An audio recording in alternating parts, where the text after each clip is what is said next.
하나님 말씀은 갈라디아서 2장 16절 17절 한 목소리로 같이 읽습니다.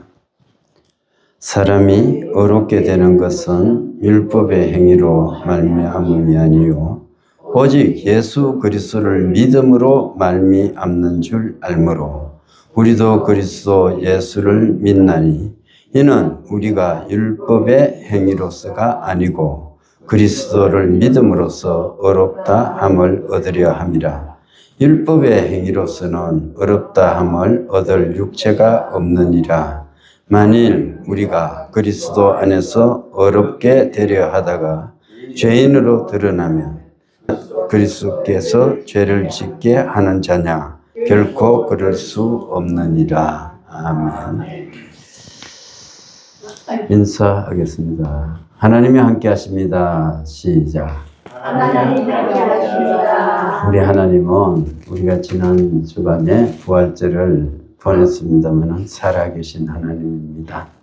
살아계신 하나님이 우리와 함께 하신다는 것, 그것보다 위안이 되는 게 없고 우리에게 힘이 되는 것이 없고 소망이 되는 것이 없습니다.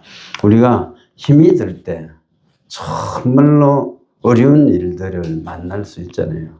그때 하나님이 함께 하심을 굳게 믿고 기도하면 하나님께서 기도에 응답해 주실 줄 믿습니다. 우리는 그렇게 기도를 하면서 믿기도 하지만 경험하면서 삶을 살아가는 것입니다.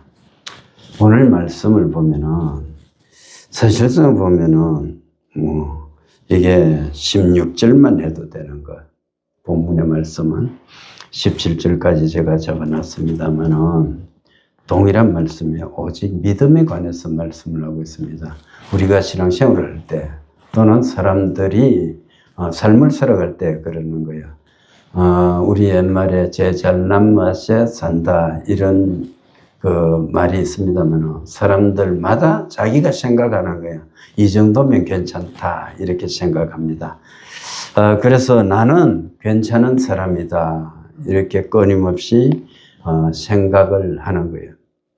여러분들이 지금 이 자리에 같이 예배를 드리지만 나는 정말로 틀렸어, 잘못됐어, 저 사람들보다 훨씬 못해 막 이렇게 생각하는 사람이 없잖아요. 내면 세계 속에 딱 들어가 보면 전부 다 내가 죄인이다, 나는 괜찮다 이렇게 생각할 수가 있는 것입니다.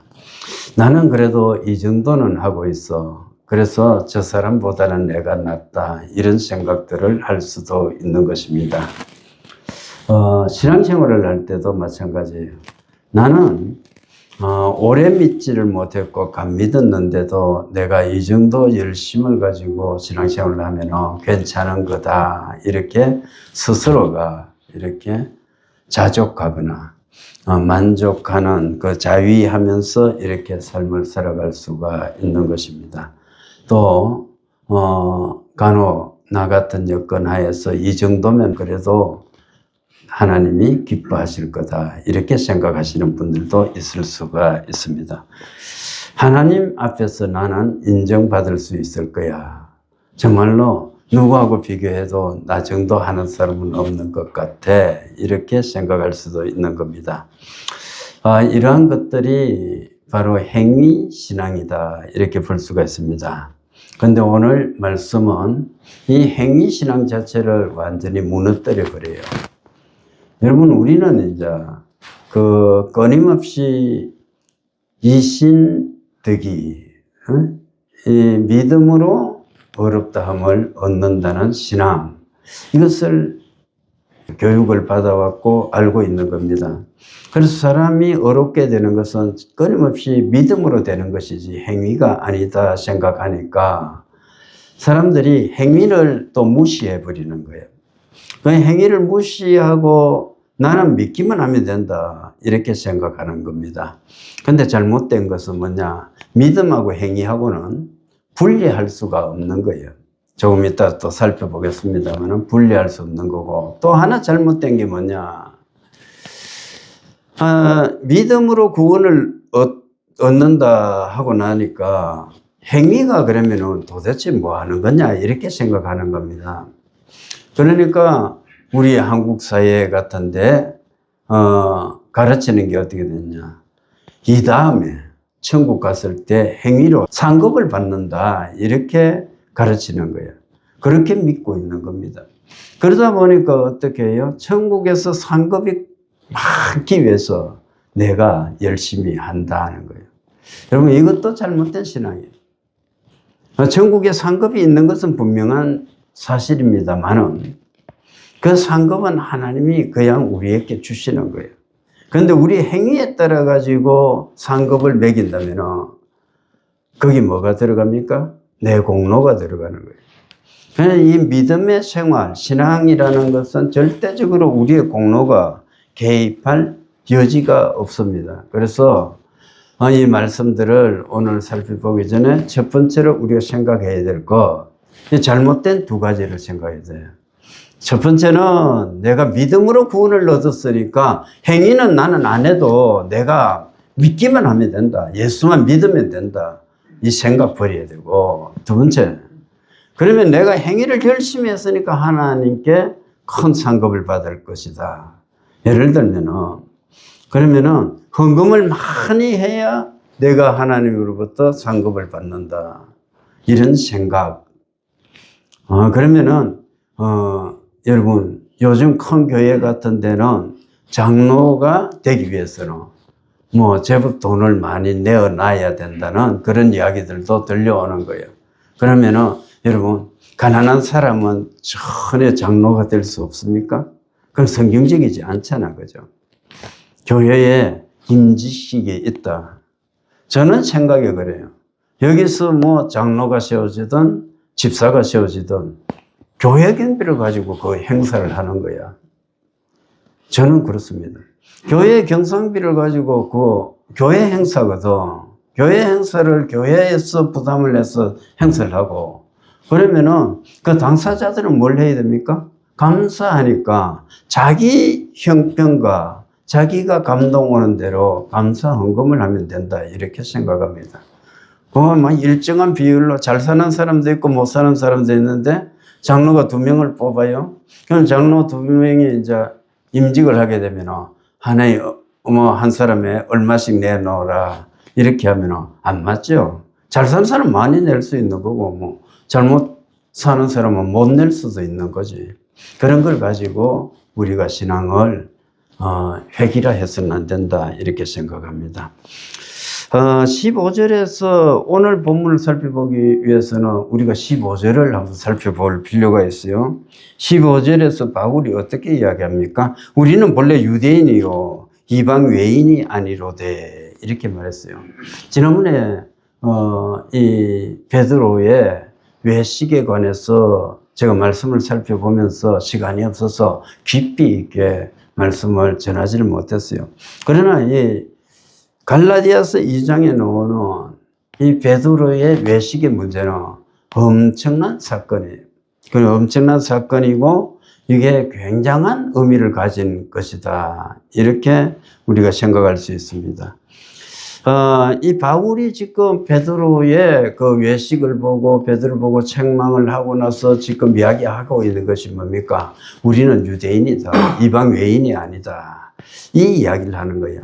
이 이야기 속에는 엄청난 의미가 있습니다. 그죠? 유대인이라는 것은 어떤 것입니까? 선민이라, 택한 백성이라. 이방인들은 전부 다 죄인이었습니다. 자기들이 생각할 때. 그런데 유대인들은 하나님으로부터 택정함을 입은 백성이었기 때문에 거룩한 백성이고 구별된 백성이라는 그런 선민의식이 배어 있는 것입니다. 그래서 우리는 하나님을 아는 사람이야. 하나님으로부터 택함 받은 백성이야. 우리는 율법을 받은 사람이라. 우리는 할례 받은 민족이다. 이렇게 생각하는 겁니다. 그 자부심 속에서 삶을 살아가는 겁니다. 잘났어. 그죠? 유대인은 잘난 거예요. 오죽하면 기도할 때조차도 이방인으로 태어나지 않은 것을 감사할 정도로 이들은 자부심 속에서 삶을 살았습니까? 유대인 가볍게 취급하면 안 돼. 정말로. 유대인들은 보면은 세계를 장악하고 있다니까. 경제도 장악하고 있고, 정치도 장악하고 있고. 그런데 거기다가 뭐 비방글을 올려갖고, 우리나라 국익에 뭔 도움이 됩니까? 그죠? 전 세계가 지금 막 난리가 나버렸어요. 전 이스라엘, 그 유대인들이 난리가 나버렸네. 우리는 본래 유대인이, 이방 죄인이 아니다는 것은 선민의식에 사로잡혀 있는 거예요. 그런데 지난 시간에 베드로가 한 모습을 우리가 살펴볼 필요가 있어. 베드로가 어떻게 했습니까? 베드로는 예루살렘 교회의 대표라고 할 수 있습니다. 사도 중에 수제자였고 예루살렘 교회의 대표였는데, 사도행전 15장에서 보면은 이 이방인의 문제 때문에 예루살렘에 공의회가 열리는 거예요. 거기서 이방인을 뭐 할례를 받아야 되나? 막 이런 문제들 하고 전부 다를 같이 거론을 하게 됩니다. 거기서 예루살렘 공의회에서 결정한 게 뭡니까? 이렇게 무리하게 이방인에게 요구해서는 안 되고, 이방인에게 딱 금해야 될 것이 있는데, 뭐 했습니까? 이게 보면 우상숭배하는 거 하지 마라. 그리고 피, 이거 먹지 마라. 목매어 죽인 거. 그거 가까이 해서는 안 된다. 그리고 음행이었습니다. 이 네 가지를 금했던 거예요. 그래서 이 네 가지만 이방인들에게 금하고 나머지기는 그들 자유롭게 신앙생활을 하게끔 이렇게 맡겨놨습니다. 그래서 그들이 예수 그리스도를 믿으면 자유롭게 이 신앙생활을 하게끔 했던 거예요. 그 결정권자가 누구였느냐? 결정을 할 때 누가 있었습니까? 예루살렘 공의회에 베드로가 있었는 거야. 그럼 베드로도 있었고 바울도 있었고 뭐 야고보도 있었고 다 있었잖아요. 그래 거기서 결정을 했는 거예요. 유대인이나 이방인이나 거리낌이 없다. 그 유대인의 의식 속에는 뭐냐? 이방인은 죄인이고 자기들은 거룩한 민족이고 선민이기 때문에 그 죄인하고 거룩한 사람하고 같이 있을 수가 없는 거예요.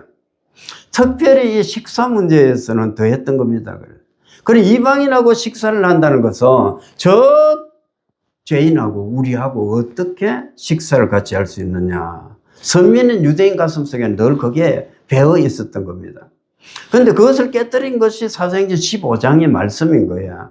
그 회의를 내가지고 그들이나 우리나 예수 믿으면 동일하니까 식사도 같이 하고 아무런 차별 없이 우리가 믿자 이렇게 결의를 했던 겁니다.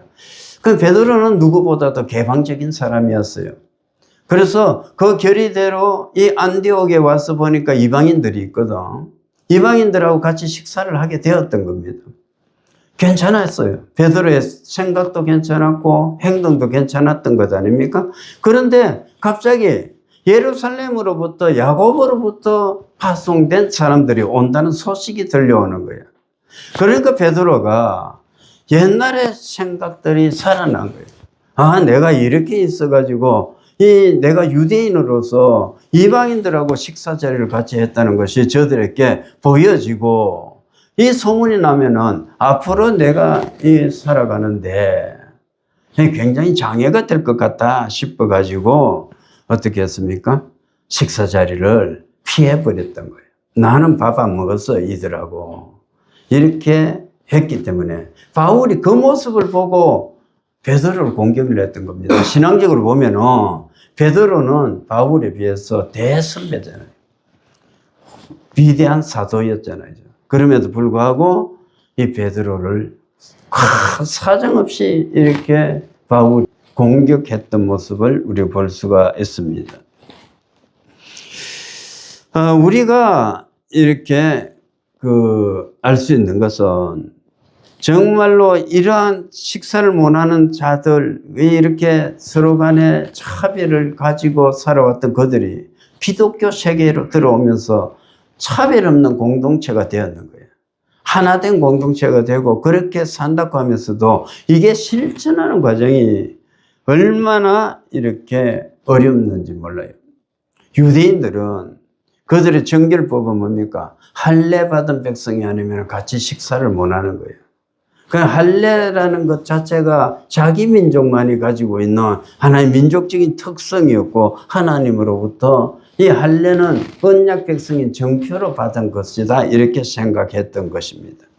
그렇게 할 때 정말로 이 야고보에게서 예루살렘으로부터 그 야고보에 속한 사람들이 와가지고 지금 저 문 밖에 있다 이 소리가 들려오니까 베드로는 완전 외식에 빠졌던 것을 볼 수가 있습니다. 그 유대인들은 아까 이야기한 대로 어떤 사람입니까? 나는 괜찮다. 나 정도면 괜찮다. 이렇게 생각했던 그러한 무리하고 똑같은 거예요. 오늘날에. 여러분, 우리도 그렇지 않습니까? 아, 나는 목사니까 괜찮아. 목사 정도면 괜찮아. 신앙이 내가 목사니까 내가 어떻게 살아가든지 관계없어. 나는 장로니까 오래 믿었으니까 이런 의식에 사로잡힐 수가 있는 거예요. 목사 장로가 아니라도 내가 몇십 년간 믿었으니까 그거 다 알고 있어. 어릴 때부터 들었던 그 내용이야. 그리고 알고 있는 거야. 이렇게 우리가 치부해 버릴 수가 있는 것 아닙니까? 신앙생활을 할 때. 실제적으로는 초신자보다도 못할 때가 있는 거예요. 근데 오늘날 사람들이 예를 들어서 간 믿은 사람들이 믿음이 훨씬 더 뛰어나가지고 열심히 하면은 내 스스로의 신앙을 돌아보고 부끄러움을 알아야 되는데 이런 생각이 없어. 양심이 화인을 맞아버리는 거예요. 하나님 저런 사람, 갓 믿은 사람도 열심히 하는데 나는 어떻게 해요? 나는 예수를 믿은 지가 벌써 몇십 년인데요. 내 모습은 여전히 그대로입니다. 내가 지금 하나님의 말씀에 헌신하게끔 해주시고 감동하게끔 해주십시오. 이렇게 기도를 하면서 나아가야 될 건데 피하려고 생각 안 하는 거야. 그 사람은 열심히 하는 사람이고 나는 원래부터 열심히 안 하는 사람이니까 이렇게 딱 생각하는 겁니다. 여러분요. 믿음은 행위로 반드시 드러나는 거예요. 동전하고 같아. 동전의 양면과 같은 거예요. 행위가 없이 믿음이 여러분 성립합니까? 절대적으로 믿음이라는 것은 행위 없는 믿음은요. 죽은 믿음이에요. 야고보서에서 이야기를 했습니다만 그렇습니다. 오늘 말씀을 보면은 율법으로는 절대 어렵게 될 수 말씀하고 있어요. 16절에 보면은 사람이 어렵게 되는 것은 율법의 행위로 말미암음이 아니요 오직 예수 그리스도를 믿음으로 말미암는 줄 알므로 이렇게 말하고 있어요. 사람이 어렵게 되는 것은 율법의 행위로 말미암음이 아니다 이렇게 말하고 있어요. 이것은 믿음으로 구원을 얻는 것, 믿음으로 칭의를 얻는 것 이걸 우리에게 말씀하고 있습니다. 이 말씀 맞습니다. 만약에 행위를 가지고 우리가 어렵다 함을 얻게 되면 이 구원관에 있어서 어떤 것이 있습니까? 하나님의 주권이나 하나님의 은혜에 의해서 우리가 전적으로 구원을 받은 것이 아니고 내 공로가 들어가는 거예요. 그럼 하나님이 일정 부분 우리를 구원해 주셨고 나머지는 내가 노력해서 구원을 얻게 되고 어렵다 하심을 얻게 되는 것 아닙니까? 그러면 어떻게 돼요? 감사함이. 하나님도 물론 나에게 역사해 주셨지만 내가 노력해서 이만큼 된 것이고 내가 어렵게 된 것도 내가 좀 노력해서 된 것이지 이렇게 생각해 버리는 거죠. 그리고 자기 공로가 들어가는 겁니다. 여러분 그렇지 않잖아요. 구원은 전적으로 하나님의 은혜의 선물입니다. 어렵다 하심도 하나님의 선물인 거고 거기는 인간의 죄악된 인간의 노력이나 어떤 것들이 거기에 개입할 수는 없는 거예요. 그럼 우리가 기독교가 다른 종교하고 다른 것이 그런 것 아닙니까? 우리는 막 노력해서 어떻게 해서 행위를 가지고 구원에 이르고자 하지 않는 거예요. 그렇게 이룰 수가 없는 거예요. 예를 들어서 불교처럼 참선을 내가 열반에 들어가려고 우리는 노력하지 않는 겁니다. 그것은 불가능하기 때문에 그렇습니다. 행위로는 절대적으로 칭이 어렵다 하심을 입을 수가 없고 구원도 받을 수가 없습니다. 그런데 이 보면은 아까 이야기했다시피 우리가 잘못 알기 쉬운 것이 뭐냐? 구약 시대는 율법으로 어렵다 하심을 알고 신약 시대는 믿음으로 구원을 얻는다는 이 생각을 하고 있는 거예요. 구약 시대에는 율법을 가지고 사람들이 어렵다 하심을 받았다 이렇게 생각하는 겁니다. 그리고 신약 시대에는 예수 그리스도를 믿음으로 우리는 구원을 얻는다는 겁니다. 여러분, 구약 시대나 신약 시대나 동일하게 믿음으로 구원을 얻는 거예요. 창세기 15장에 보면은 하나님께서 어떻게 말씀하냐면 아브라함이 하나님을 믿음으로 그것을 의로 여기셨어 이렇게 기록하고 있는 겁니다. 아브라함이 어렵게 되는 것은 믿음 때문에 어렵게 된 것이지 율법을 지켜가지고 어렵게 된 것이 아니다는 것입니다. 그래서 우리가 이 성경을 읽을 때 구약이든 신약이든 구원이라든지 어렵게 되는 것은 무엇으로 된다고요? 믿음으로 되는 겁니다. 예? 구약은 율법으로 구원을 얻었다 이런 것을 혹시 생각하고 있었다면 여러분 지금 다 고치기 바랍니다. 구약이나 신약이나 성경이 일관되게 이야기하고 있는 것은 구약 시대 사람들도 믿음으로 신약 시대 사람들도 믿음으로 이렇게 구원을 얻는 것을 말씀하고 있는 것입니다. 하나님께서는 율법을 우리에게 주셨어요. 우리에게 주신 것이 아니고 구약시대 이스라엘 백성들에게 주셨는데 이것을 구원을 얻는 수단으로 주신 적이 한 번도 없습니다. 왜냐하면 그것을 가지고는 누구도 구원을 얻을 수가 없는 거야, 인간이. 여러분, 율법을 주셨는데 그것을 구원 얻기 위해서 주셨다 이렇게 생각하면 안 되는 거예요. 그 율법의 기능은 그럼 뭡니까? 율법은 인간이 죄를 발견하는 거예요. 불가능하다는 것을 알게끔 하기 위해서 주신 것입니다. 그래서 이 율법이라는 것은 하나님께서 인간에게 주신 은혜에 감사하고 또한 그것에 대한 인간 측에서 반응으로 어떻게 살 것인가를 이렇게 생각하면서 주신 그러한 차원의 규범이다 이렇게 생각할 수 있습니다. 그래서 오늘 바울은 율법의 행위로는 어렵다 하심을 얻을 육체가 없다 이렇게 단정하고 있습니다. 여러분, 우리가 절대적으로 행위를 가지고는 구원을 못 얻는다니까요. 구원받을 수가 없어요. 상급을 바라보고 여러분 열심을 하는 것 이것도 없어야 됩니다. 그런 것 아니에요. 상급은 주실 수 있어요. 우리에게. 분명히 성경은 상급을 말씀하고 있습니다. 그러면은 여기서 문제가 되지 않습니까? 그러면은 우리는 왜 행위를 해야 되는가?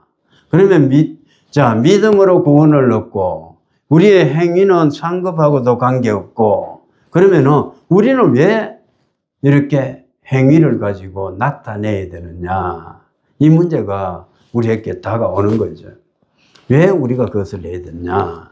우리는 구속받은 백성이기 때문에 감사하는 마음으로 그것을 하나님께 헌신하는 겁니다. 주신 은혜에 대한 감사, 그리고 내가 어떻게 할까 이렇게 생각하는 겁니다.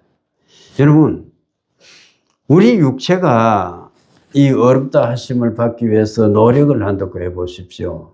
절대적으로 구원에 이를 사람은 없습니다. 아무도 없어요. 저도 불가능하고 여러분도 불가능한 겁니다. 이 세상 누구도 어렵다 함을 얻을 수가 없는 것입니다. 왜 그러냐면은 완벽하게 율법을 지켜낼 수가 없기 때문에 그렇습니다. 우리가 학교 공부를 할 때는 보면은 그렇잖아요. 10문제가 나오는 중에서 9문제를 마치고 오면은 90점을 받았으니까 공부를 잘했다 이렇게 이야기를 하지 않습니까? 그 90점 맞았으면 잘 맞은 거지. 그냥 한 문제 정도 틀린 거는 이해를 하고 그 아이 공부 잘한단다 이렇게 소문이 난다니까요. 그런데 율법은 그렇지를 않은 거예요. 하나님이 주신 율법은 100점을 요구하는 거죠. 90점, 99점을 요구하는 것이 아니고 율법을 주셔가지고 하나님께서 요구하고 있는 것은 그것을 완전히 지켜야 돼요. 여러분, 율법의 한 계명을 어기게 되면 10가지 계명을 다 어기는 것이 되는 것입니다. 예를 들어서 내가 도둑질을 했다고 하면 뭐가 같이 걸려요? 도둑질 하나로 끝나는 것이 아니고 탐심을 우리가 어겼어. 이웃 것을 또 도둑질했으니까 도둑질한 것도 어겨버린 거예요. 그래 1계명하고는 또 뭐가 걸렸냐? 하나님의 말씀을 우리가 어긴 거예요. 그래서 경외하라는 것부터 전부 다를 우리가 어긴 것이 되는 겁니다. 그래 율법이란 것은 한 계명만 어겨도 전부 다를 어기는 것이 되고 또 우리는 그것을 절대적으로 다 지켜낼 수가 없습니다. 인간이. 그리고 그것을 이렇게 우리에게 보여주고 있는 것입니다. 그러면 이런 한계에 부딪힌 인간이 너무나 불쌍하잖아요. 그죠? 불쌍하니까 신약 시대에 예수 그리스도를 하나님께서 보내주셨 것입니다. 그래서 예수 그리스도가 이 세상에 오심으로 인해서 신약 시대 우리들은 예수 그리스도를 믿음으로 우리가 구원을 얻게 되고 어렵다함을 받게 된 것입니다.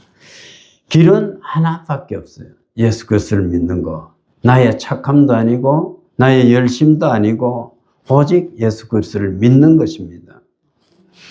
이 예수 그리스도를 믿는다는 것은 여러분 뭘 의미하느냐 하면은 내 한계를 인정하는 거예요. 지금까지는 내가 내 삶을 주관하며 살았다 이렇게 생각하는 사람들이 많습니다. 계획도 내가 세웠고 일도 내 힘으로 했고 돈도 내가 벌었고 이렇게 생각하는 거예요.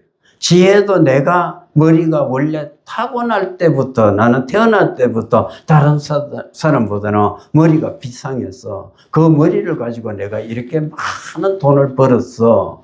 이렇게 생각하는 사람들이 많은 거죠. 그런데 신앙이라는 것은 뭐냐? 그러한 생각의 한계를 느끼는 거예요.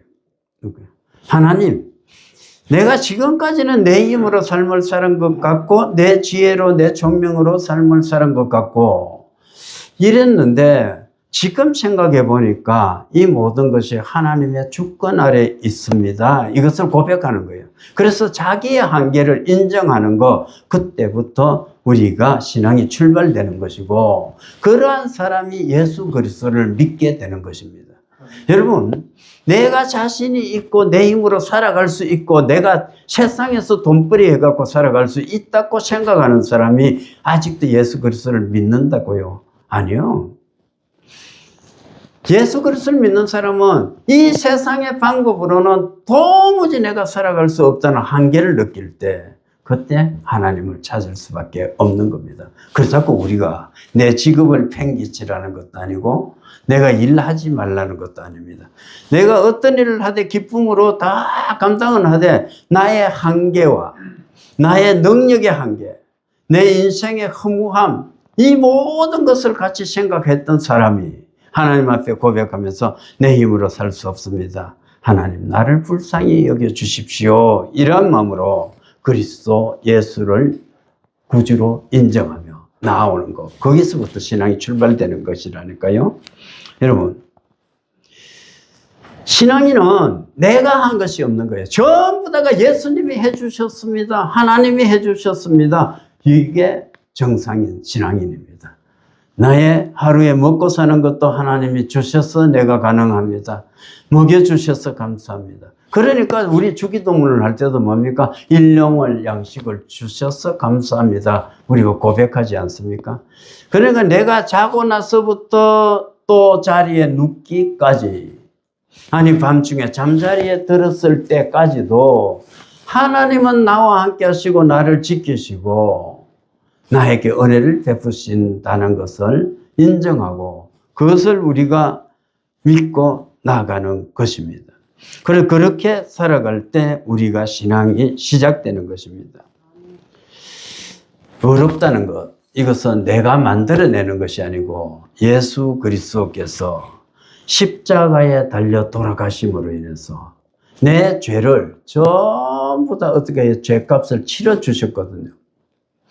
그래서 내가 갚아야 될 죄값이 없어짐으로 인해서 내가 어렵게 된 것이거든요.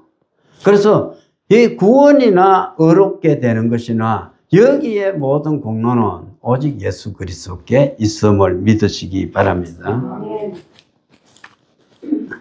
그래서 오늘 바울이 어떻게 말합니까?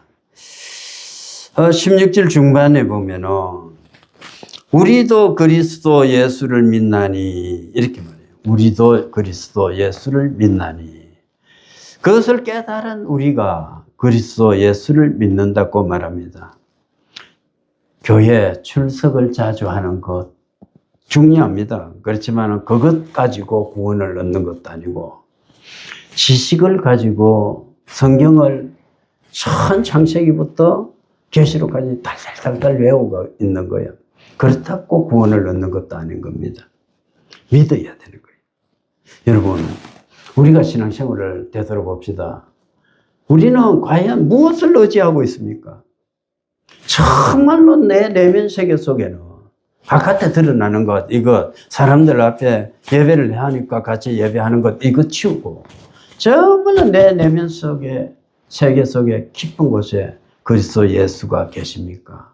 또 예수님을 믿고 계십니까? 우리가 곰곰이 생각해 보십시오. 체면 때문이 아니고 정말로 예수님이 내 주인이고 나의 전부입니다. 우리가 고백할 수 있는 사람이 되어야 될 줄 믿습니다. 이제 말씀을 정리를 합니다. 우리는 신앙생활을 할 때 행위를 가지고 인정을 받으려고 노력을 많이 합니다. 기도도 열심히 하고 봉사도 열심히 하고 막 이렇게 합니다. 그런데 그것은 나쁜 것이 아니고 그렇게 해야 돼. 왜냐하면 믿음이 그렇게 표현되는 거거든요. 그런데 이것을 가지고 내 공로가 되어버리면 안 된다는 것을 제가 말씀하고 있는 것입니다.